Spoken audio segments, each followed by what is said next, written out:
Hello, everyone. Thank you all for being with us today, and welcome to this monthly lecture of current topics in heritage science, organized by the IPERION HS Academy and the European Research Infrastructure for Heritage Science.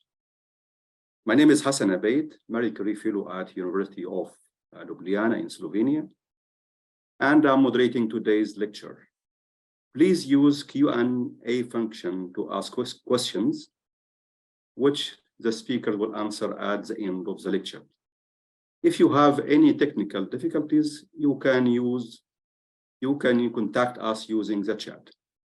The lecture will also be available as a recording on our YouTube channel.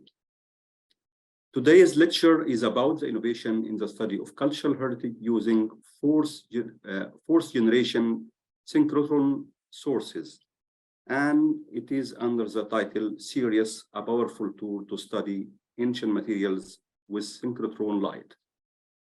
It is a pleasure for us that the lecture will be delivered by a pioneer in this field, Dr. Verônica Teixeira. Dr. Teixeira is a Beamline scientist at the Coherent Xray Nanoprobe Beamline, CARNAUBA, of the Brazilian Synchrotron Light Laboratory, Sirius, which is a part of Brazilian Center for Energy and Materials Research. She got a bachelor's degree in physics and medical physics, followed by a master's degree and doctorate in materials science and engineering at the Federal University of Sergipe, Brazil. She was a visiting researcher at the Canadian Light Source. She has also a very distinguished track record of publication in her field. And without further ado, Verônica, good morning, and the screen is yours. Thank you very much for the kind introduction, Hassan. And thank you very much for inviting me for this nice opportunity to talk about Sirius and about this powerful tool to study cultural heritage. So I'm gonna share my screen, and I'd like to know if everything working for you. Is it okay? Yes, perfect. Yeah. Is it in full mode now? Yes. Okay, so let's start our talk. And first of all, I would like to say thank you for the whole academy, for the IPERION organization for this opportunity. And I would like also to say thank you for the audience that is here to know a bit about these two. So this is the outline of my talk. First of all, I would like to talk about let me take a laser, about light, and then about synchrotron light, and then about Sirius, the Brazilian Synchrotron National Laboratory, and some developments to have this nice machine, and about the Beamline, where I'm a Beamline scientist, and about one of the main techniques that we use in cultural heritages, to study cultural heritages, and I'm sorry, and talking a bit about cultural heritages in Brazil and some opportunities that we have here at the CMPAM. So starting our talk today, I would like to talk about light. So what is light? And why use light to study the matter, to study cultural heritages? Light is a form of electromagnetic radiation that allows us to see the world around us.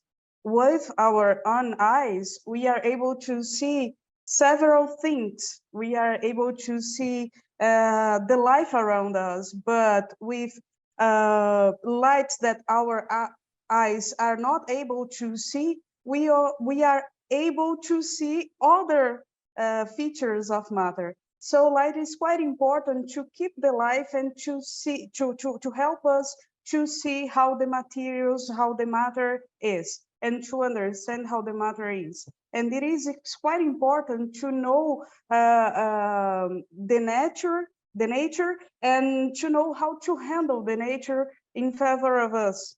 So I would like to talk about light sources. And we have several kinds of light sources. And first of them, we have natural ones that are astrophysical, for example, star, galaxies, the sun. And we have also radionuclides and fireflies, as we can see here. But we also have some artificial light sources.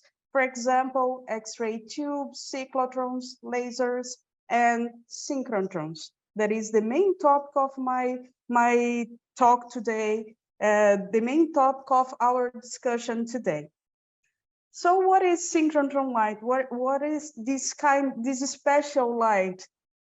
Synchrotron light is a kind of radiation, electromagnetic radiation that covers a broad band in the electromagnetic spectrum, since the infrared up to the X-rays, and that is produced in electrons accelerators, as we can see here. So we have a circular trajectory in which electrons are accelerated close to the speed of light, and by this acceleration and keeping it in a circular form, we can extract the synchrotron light to study different materials. Here we have an illustration in which we have a linear accelerator in which we extract the electrons that are injected in a first ring to get energy, and then in the main ring, in the main accelerator, in which we have some points that we change the curvature of the electrons to extract the electromagnetic radiation that is synchrotron light, and have some special features that are related with the high flux, the possibility of having it in a coherent mode that is low divergence, and we also can have in a brilliant source compared with benchtop sources, electromagnetic sources. So with a synchrotron light, we are able to probe, we are able to see inside of the matter with more detail than using a benchtop one. And around the world, we have several synchrotrons, but in fourth generation, we have just 3 at this moment. And one of them is the LNLS, the Brazilian Synchrotron Light Laboratory, that is here in Campinas, São Paulo. And I'm gonna show you in the next slides.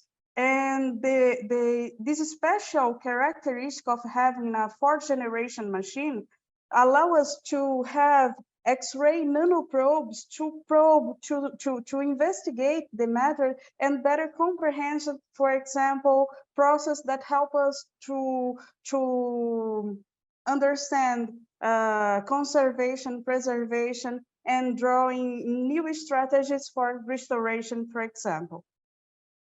In a synchrotron source like this one that I mentioned, we are able to have several techniques.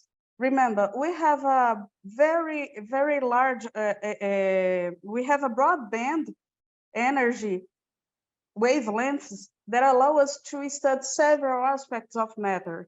So using this kind of light in a broadband, we are able to probe the chemical speciation of a specific atom inside a pigment, for example, to know how the color was originated and how can we draw strategies for conservation of that material, coordination bonds, and we are able to probe the elemental composition of a material, how is the kind of elements that we have in a cultural heritage in an ancient material. We are able also to probe the structure and knowing how the atoms are organized, how is the crystalline phase that we have there, and how we can handle this kind of material. And we are also able to study properties like luminescence, magnetism, and also make images. Sirius is a fourth-generation machine, as I mentioned, that is located in Campinas, in São Paulo, here in Brazil. And it is located at the Brazilian Center for Research in Energy and Materials. That is the house that hosts other national laboratories, like the Nanotechnology National Laboratory, the Biorenewable National Laboratory, the Bioscience National Laboratory, and also an undergraduate course, a Bachelor in Science and Technology that is called ILUM. And here we can see the Sirius and the first accelerator that we had at the South Hemisphere, that was the E-RIHS. And Brazil was a pioneer in synchrotron technology in the South Hemisphere. And now we are the pioneer in a fourth generation synchrotron source in South Hemisphere also. So talking a bit about Sirius, Sirius is a new light for science, and to build this very special machine, we developed 85% of the technology to get this quite complex laboratory that has several beamlines, a data center, and support laboratories to help us in the sample preparation, in special sample preparation to use at the beamlines. It is a fourth-generation machine, as I mentioned, and the main characteristic of this is the low emittance and the high brightness that we have in this kind of machine that make us move to the frontier of knowledge. And talking about the developments that we needed to do to have this machine, we have developments related with detectors, and here we can see one detector that was developed by our team in partnership with a Brazilian company using a MEDPIX chip from a consortium with CERN. We have developments about the special floor that we have here to get a nanoprobe, so to have this kind of beam of light in a very small size, in a very with high resolution. We need a special floor to host this machine. Radiation protection hutches, and the magnets to have these characteristics of very low emittance and high coherence, and others. And here I brought some images to show you about how is our experimental hall. And here we have the special floor. It seems a common floor, but we have a lot of technologies here to have a very stable floor, as we can see here in this picture. And those are some magnets that was developed by our team in a Brazilian company to have the requirements that we needed to have this special machine and the low emittance and the high brightness that I mentioned.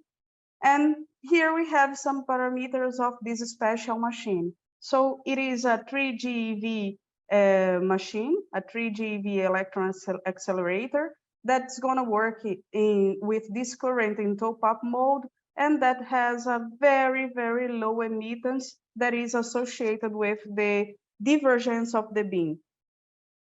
To be clear, I would like to talk about emittance and about coherence, and the consequence, the high brightness that I'm saying all the time, I'm mentioning all the time, but without specify what it is, those properties. So here we can make this kind of comparison. So we have here a light source that is divergent. We can see here a flower, but we see without looking details. When we have a low emittance source like this one and high brightness source, we can see in detail. So this is the main difference from a high emittance source and a low emittance source. So now with this tool that we have here, we are able to probe matter, looking inside the details of matter, how the atoms are positioned, how is the origin of some properties with more detail that I'm gonna illustrate during my talk with you. And here we have some examples. This was the first experiment that we ran here in Sirius with a very low current. We could run a tomography and we could see that we are able to probe carbonaceous rock in details that we couldn't before using a second generation machine as we had previously Sirius. And here we have another result that is associated with the 3CL protease from SARS-CoV-2 that was recorded at Manacá. That is a beamline for macromolecular crystallography. And the main conclusion that we could see comparing both machines, now we are able to have higher resolution and short acquisition times because we have a very coherent source with a high brightness, even when we work with a very low current. And our scientific program, I mentioned rocks and proteins, is diverse, and we work in several areas. And as I put here, in cultural heritages, and I would like to show you some examples during this presentation also. And the main goal for me is present you a tool to study cultural heritage using synchrotron light, using Sirius, other synchrotrons around the world. Here in Sirius, we have 3 scientific divisions that hosts the beamlines, and each beamline is a laboratory in which we can run different kinds of experiments. So we have a division for condensed matter, another for biological matter, and another for hierarchical and heterogeneous matter, in which we have running some experiments related with cultural heritage and archaeology, paleontology, and artworks, and so several other possibilities mainly using the beamlines from this division. And here we have a distribution of the planet beamlines that we have. Some of them are installed and operating, and other beamlines are still under project or have been assembled. But we have the possibility of having 39 beamlines. At this moment, we have 6 under full operation, and we have other 8 beamlines under assembling or commissioning. And here is a list of them. And how is the kind of information that we can have using Sirius, using those beamlines, and using the tools that are available here. We have complementary information to see for a question, a scientific question, looking for several aspects probing matter. So here I brought some examples using a plant in which the parenchyma, the structure of the biological, the vegetal tissue is using infrared. Here, another one looking for the vessels in these plants and how it have the nutrition. Here, a dynamic of the nutrients and the roots of this plant. Now, how is the structure of the soil and about some minerals that are in the plant, how is the speciation, the chemical speciation of these nutrients. Here we have tomography to see how is the dynamic around this root, a dynamic related with soil, water, and how the plant is. And here we can study the structure of the soil and some minerals. So what we can see here, even with an example applied to agriculture, but that we can apply for several areas, is that we have complementary information using those tools that we have here. So Now I would like to emphasize this presentation in microscope and microanalysis, showing you the beamlines that we have that runs this kind of experiment, and highlighting CARNAUBA beamline. The CARNAUBA beamline is a nanospectral microscopy beamline in which we have the smallest beam size that we have here in Sirius, and in which we can probe special features of matter that we cannot run in other places, because we don't have a very small beam and a very brightness beam as we have here and in other 4th generation sources. So this is the design of the CARNAUBA beamline. We have 2 end stations. The first one is a tender to hard X-ray for submicro analysis, in which we have a beam size around few hundreds of nanometers, and we can probe matter using these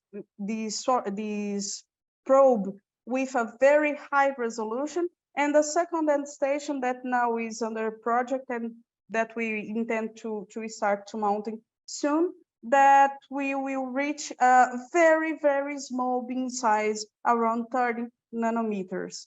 For an X-ray probe, this is a very, very, very small size.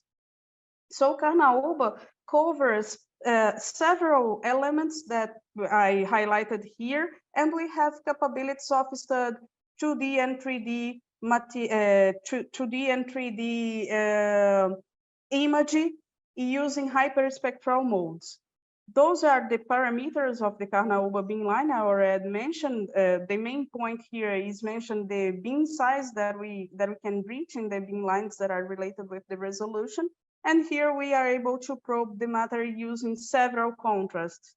So here is an image of the CARNAUBA beamline operating the Tatumine Station, and the kind of studies that we can do here. We can probe the chemical elements, making mapping of the chemical distribution in different elements. Here we can make chemical speciation and also imaging using luminescence, contrast, and diffraction, as we can see here. We also ran studies related with tychography and Bragg CDI. What about synchrotron radiation techniques applied to cultural heritage? So why using this kind of tool to study cultural heritage? To comprehend chemical process for preserving, conserving, and restoring those materials, those special materials that we have to tell about our history and about our future. And here I brought a list of techniques that can be bigger, and the main point related with each technique. And I'm gonna highlight this one, the Xray Fluorescence, that is a non-destructive technique that is very, very used to probe the distribution of several elements in heterogeneous materials, as we can find in cultural heritages. This technique is related with the photoelectric phenomena, photoelectron absorption phenomena. So we have an electron that is ejected from an inner shell, and another from an external shell comes to fill this gap, and the difference of energy between those shells is a kind of signature of an element. So we use this technique to probe chemical composition, because we have characteristic radiation emitted by material when it absorbs an X-ray photon, and we have selectivity because those are characteristic signature, and it is not a destructive technique that is proportional to the absorption, to the X-ray absorption. So here I brought an example of elemental mapping from an artwork that is attributed to Diego Velazquez, and the researchers from Brazil studied this artwork, and they could find the distribution of lead, zinc, barium, titanium, calcium, and iron in this artwork. and they could identify the kind of pigments that were used for this artwork. And they also could attest the authenticity of this art. And for authentic artwork, they are able to draw strategies to get the restoration to restore artworks from that needs to be restored. So in this special work that was developed here by some colleagues, they found a signature that was attributed to Diego Velazquez, this Spanish painter, but they noticed that the chemical composition of the ink that they found, the pigments that they found here, had chlorine, and chlorine in this kind of pigment that they could map is a pigment that the history of this kind of pigment that they could identify is just used from the 20th century. And this artwork is from, it was said that was from the 17th century. So they could attest that this artwork is not a true artwork from that painter. And another example that I have here is related with the opera Medea from Luigi Cherubini, that had an area that was completely covered by carbon. And they using this technique that I mentioned, XRF, to study this material, and they could notice that the ink that Cherubini used to write this area was had iron in its composition. So researchers from the Stanford Synchrotron radiation light could rewritten the area, and finally we could listen the full opera 200 years after, because due the possibility of using XRF, it was possible to see what was behind the carbon that was covering this composition. So here we have an example of the study, that some images from this study that they ran. And I still have a short time, but let's see. So they could use in these techniques, these two, to recover, to restore a very important cultural heritage for the humanity.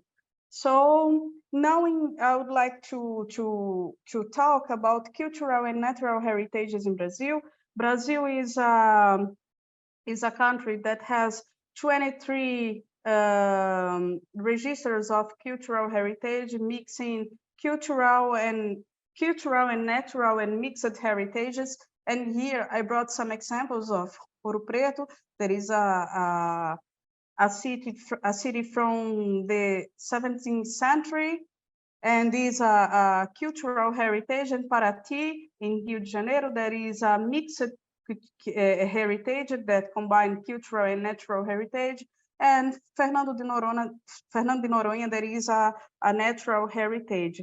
So we have 23 sites, as I mentioned, and we have many communities now studying cultural heritages here in Brazil, studying arts, archaeology, and paleontology. So this is the reason why we are developing some strategies and optimizing this very special tool to let it available to study our history and our natural heritages, as you can see here, not only for Brazil, but for the world. About some challenges that we still have here, we have challenges related with the environment. So we are a tropical country, and we have different techniques for conserving our heritages, and we need to understand many mechanisms changing the conditions of exposure that they are. And we also have to training people to use those tools. So this is the reason I started my talk saying, thank you very much. It's also exciting to be with you talking about this kind of tool, talking about synchrotron light, because we have a potential tool to study and to better understand our heritages. And to access this kind of laboratory, we have a user program. And here I just put the online address. And to access this kind of facility, you need to submit a proposal that is evaluated. And then if it gets a score, we can have time to use those techniques that I mentioned, XRF and other techniques that I mentioned along of my talk with you. And I also brought this slide with some opportunity that we have here, and I would like to highlight this one. That is the Escola Ricardo Rodrigues Luiz Synchrotron. That is a school that we have for training people's how to use synchrotron light to study different kinds of materials, and some of our social media.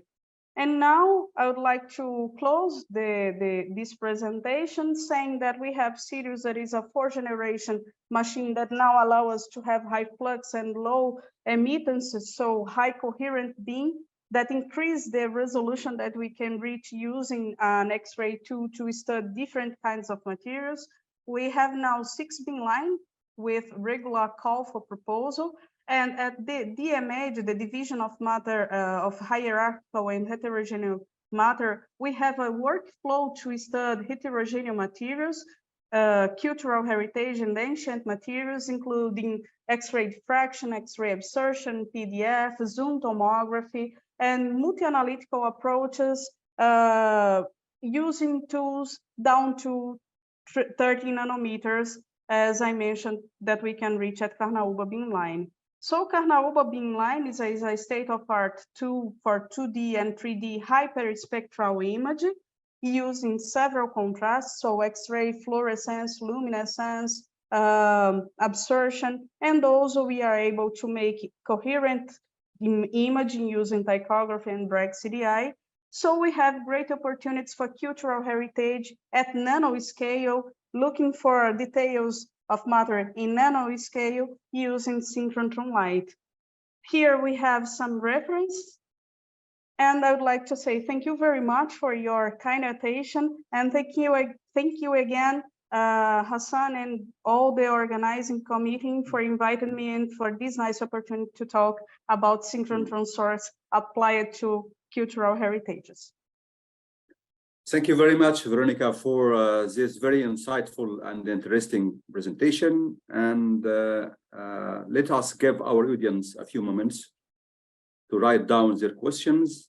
And in this time, I would like to present and to announce the next lecture of the IPERION HS Academy and the European Research Infrastructure for Heritage Science, which will be given by Dr. Caroline Sualazo on the topic proteomics in the cultural heritage field, the case of fibrous proteins.